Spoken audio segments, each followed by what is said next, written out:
नमस्कार, प्रणाम। इचिमुकु trading master में एक बार फिर से स्वागत है। आज हम कवर कर रहे हैं एक सीरीज जिसका जिसका नाम है वाई कैंडलस्टिक्स फेल। और इसके अंदर हम इसके पहले 2 सेशंस कर चुके हैं। ये एक तीसरा सेशन है और इसके अंदर मैं कवर करूंगा कैंडल्स ओरिजिनेशन।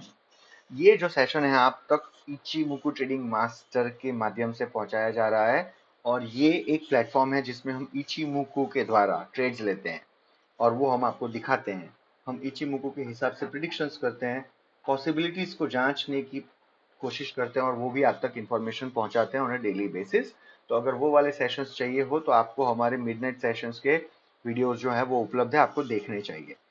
क्योंकि हम कोई भी चार्ट को देखते हैं तो उसका बेस कैंडल्स होती है या लाइन चार्ट होता है।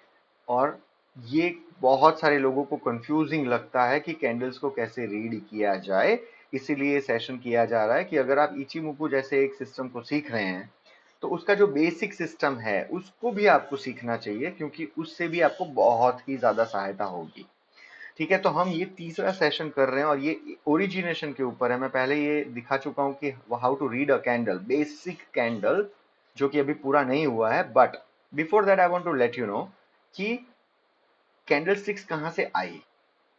तो देखिए, एक तो इचिमुकु ये एक जापानीज सिस्टम है जो मैं हमेशा बोलता हूं और बहुत जबरदस्त सिस्टम है। 1950 60s के अंदर इसके बारे में चर्चा होने लग गई and then it became public and then rest is history. हम आज उसके बारे में चर्चा करते हैं, उसके बेसिस पे ट्रेड्स लेते हैं।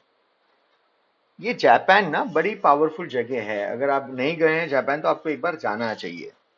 ओसाका नाम का एक वहां पे एक जगह है, ओसाका जापान। आपने सुना होगा, ओसाका बड़ी पावरफुल सिटी है। ठीक है, I am talking about the year और द सेंचुरी जो शायद 1700 की बात चल रही है। 1700 1700। ये कैंडल स्टिक्स के पहले ना ये दुनिया थी हमारी, जो मेरे को अभी मैं आपको दिखा रहा हूँ। हर दाम इस तरह दिखता था। तो आप बोलेंगे भाई तब कौन सा एक्सचेंज होते थे? तो एक्सचेंज नहीं होते थे लेकिन ट्रेडिंग तो होती थी ना। और सबसे अच्छी चीज है ग्रेट कि क्या तब कोई एक्सचेंज था? Was there any exchange then? Trading तो होती थी। तो we don't know yet, yes और नो इसका जवाब है मेरे पास, मैं आपको दूंगा। लेकिन ट्रेडिंग तो होती थी।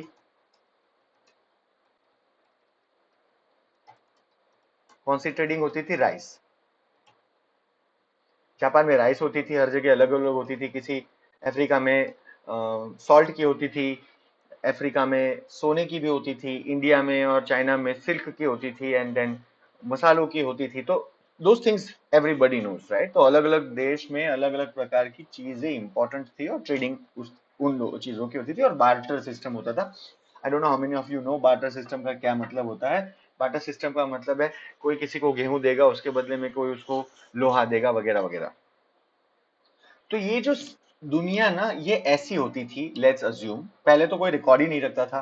फिर मैं आपको एक आदमी के बारे में बताना चाहता हूं जो ये कैंडल स्टिक्स के you can say he has invented candle sticks. उनका नाम था, पढ़िएगा यहां शांति से, मुनेहिसा होमा।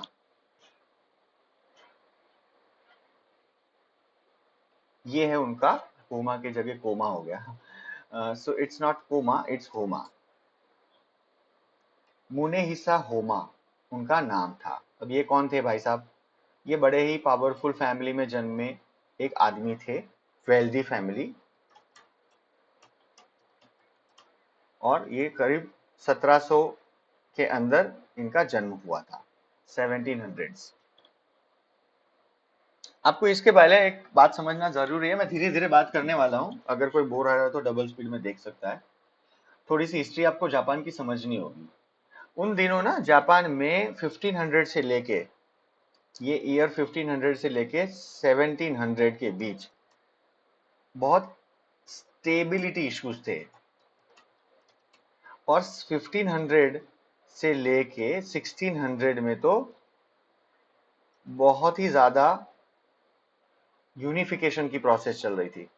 तो इसका मतलब है वहां पर जड़ाई लड़ाई झगड़ा झगड़ा वॉर्स एंड फाइट्स एक्सेट्रा बहुत हो रहा था। उसके बाद क्या हुआ? यूनिफिकेशन हुआ, यूनिफाइड हो गया कंट्री। 60 प्रोविंसेस होते थे, उन सबको, please pardon my grammatical I mean spelling errors, 60 provinces होते थे। उसके बाद ये एक यूनाइटेड कंट्री बना और ये सारा कार्यक्रम अराउंड 1700s में खत्म हुआ। मैं आपको एक स्टोरी बता रहा हूँ, ये स्टोरी आपको जानना जरूरी है। क्यों? आपको समझ में आएगी कि दुनिया कैसे चेंज हुई है। तो ये आपको मैंने बेसिक बता दिया। मुनेहिसा होमा जो है उनका जन्म अराउंड 1700 में हुआ। जापान में 1500 से 1700 के बीच में 60 प्रोविंसेस होते थे। वहां पर 1500 से 1600 के बीच में फाइट्स होती थी। उसके बाद में यूनाइटेड कंट्री बनी इन द ईयर अराउंड 1700। और तब जाके वहां पर कॉमर्स की डेवलपमेंट हुई। ये पूरी कहानी मैंने आपको इसलिए बताई क्योंकि वहां ट्रेड डेवलपमेंट कब स्टेबल हुआ, कॉमर्स। तो जब वहां पर कंट्री यूनाइटेड हो गई, तब वहां पर हम नहीं बोलते हैं कि सरकार अब तो मेजोरिटी की सरकार है तो इकोनॉमी अच्छे से चलेगी। तो ये वही वाली चीज है, जब कंट्री यूनाइटेड हो गई तो वहां पर अच्छे से ट्रेड डेवलप होने लग गया। आपकी जानकारी के लिए मैं आपको एक बात बताना चाहता हूँ, भूल गया था मैं बताना। एक राइस, क्योंकि राइस की बराबर एक्सचेंज होती थी एंड ट्रेडिंग होती थी इन जापान, तो वहां पर एक दोजीमा नाम की जगह है, वहां पर एक राइस एक्सचेंज बना था। और ये कहानी यहीं से शुरू हुई है। ये तकरीबन हुआ था 1600s में। ठीक है, अब समझिए एक राइस का एक्सचेंज है, वहां पर ढेर सारे लोग आके अपना राइस देते हैं, बेचते हैं, लेते हैं, और उसकी ग्रेडिंग होती है दिन भर। और क्योंकि rice was the primary commodity, तो उसी के हिसाब से लोगों को फायदा होता था। तो ये मैंने क्यों बताया आपको। और इसके अलावा भी एक और चीज है, वहां पर राइस की ट्रेडिंग तो होती थी, लेकिन अगर देखा जाए तो कुछ रजिस्टर्ड 1300 डीलर्स भी थे। तो हम लोग आज की तारीख में, अभी 2023 में, हम लोग कैंडल स्टिक्स पढ़ने की कोशिश कर रहे हैं और एलिमेंट्री सेशन कैंडल स्टिक का है। आप समझिए 1600 में जापान में दोजिमा राइस एक्सचेंज बना था, जहां पर already trend and certified 1300 dealers भी थे। और उसी दौरान 1700 के अंदर ये हमारे नायक मुनेहिसा होमा ने जन्म लिया। बहुत वेल्दी फैमिली के थे और उन्होंने अपनी ये कमान संभाली बिजनेस की। तो वो ना बड़े ही पावरफुल तरीके से ट्रेडिंग करते थे। मैं उनका नाम वापस लिखता हूं यहां पर, आपको ये मालूम होना चाहिए। एकेडमिक पर्पसेस के लिए इसकी कोई एग्जाम नहीं होने वाली है। ये मुनेहिसा होमा साहब ना, ये बड़े पॉपुलर हो गए धीरे धीरे, क्योंकि he was able to gather a lot of wealth. और बाद में इन्होंने, लास्ट में सबको पता चलने लग गया कि ये क्या करते थे। तो ये क्या करते थे, ट्रेडिंग शुरू होने के पहले, ट्रेडिंग शुरू खत्म होने के बाद लोगों से बात करते थे, उसके रिकॉर्ड्स चेक करते थे। I am writing certain things here, it is for your understanding. Records check करते थे before market talk, after market talks, analyse environment, rate up down analysis, historical.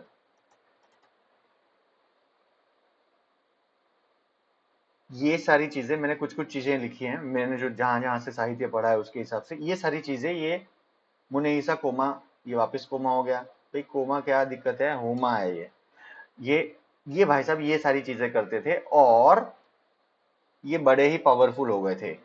और माना जाता है, अब ये तो सारी बनावटी चीजें हो सकती है, बट ये माना जाता है, लिखा है बुक्स में, कि इनके 100 कॉन्सिक्यूटिव विनिंग ट्रेड्स थे उस जमाने में, जब ट्रेडिंग हर आदमी करता था इन राइस।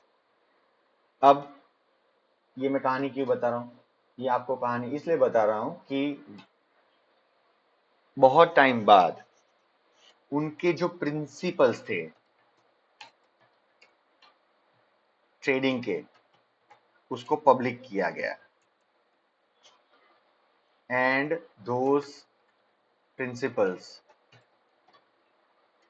became या evolved into candlesticks.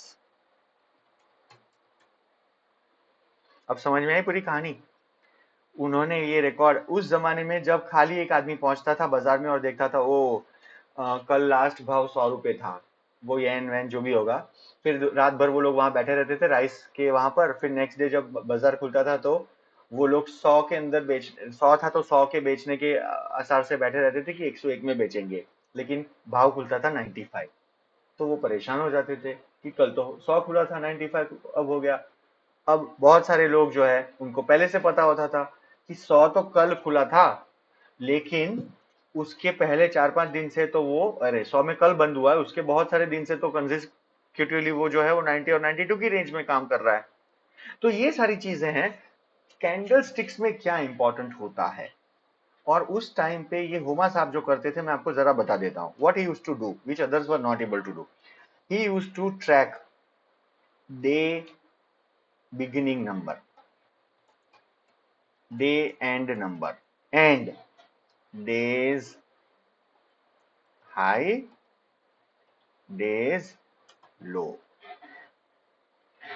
डे का हाई, डे का लो, कितने में बाजार चालू हुआ, कितने में बंद हुआ, ये वो चेक करते थे रेगुलरली, और वो लिखते थे, और उसका उन्होंने पूरा एक रिकॉर्ड बनाया था, और उसके हिसाब से ही यूज्ड टू एनालाइज कि अब क्या हो सकता है, क्या हो सकता है। End of course he had a lot of other information also at his disposal।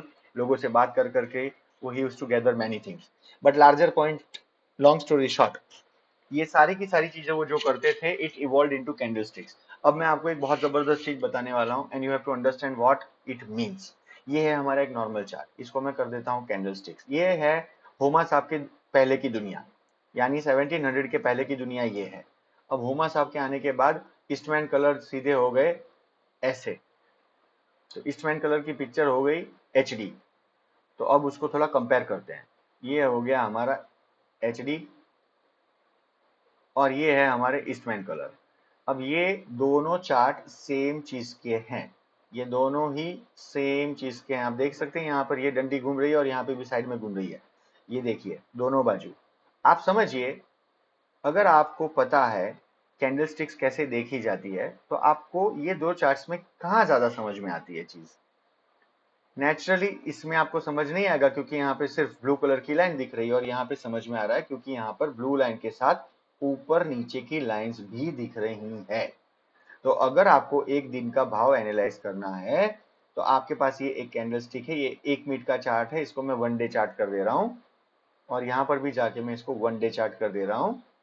अब हम इसको एनालाइज करते हैं एज ए डे, कैसा दिन गुजरा। आपको तब समझ में आ जाएगी मैं क्या बोलने की कोशिश कर रहा हूँ कब से। थोड़ा सा सेशन लंबा है, please bear with me, but these are important sessions, और जो लोग नए हैं उनको तो ये बिल्कुल बार बार देखने चाहिए सेशंस। अब देख लीजिए, ये है डेली चार्ट, ये है 26 जून, ये है 27 जून, ये है 28 जून, ये है 30 जून। अब यहां पर आपको कैंडल्स दिख रही हैं, जैसे मैंने थोड़ी देर पहले बताया। एक कैंडल में मैंने अभी खाली आपको ये ब्लॉक्ड वाली कैंडल बताई थी, पूरी की पूरी 1 ब्लॉक। अब मैं आपको वीक वाली कैंडल बताऊंगा। ये जो भाव है, ब्लॉक का मतलब है यहां पर खुला, यहां पर बंद हुआ। अगर ग्रीन कैंडल है तो ग्रीन कैंडल का मतलब भाव नीचे खुला और ऊपर बंद हुआ, मतलब प्रॉफिट। लाल कलर की कैंडल है का मतलब है ऊपर भाव खुला और नीचे बंद हुआ, मतलब लॉस।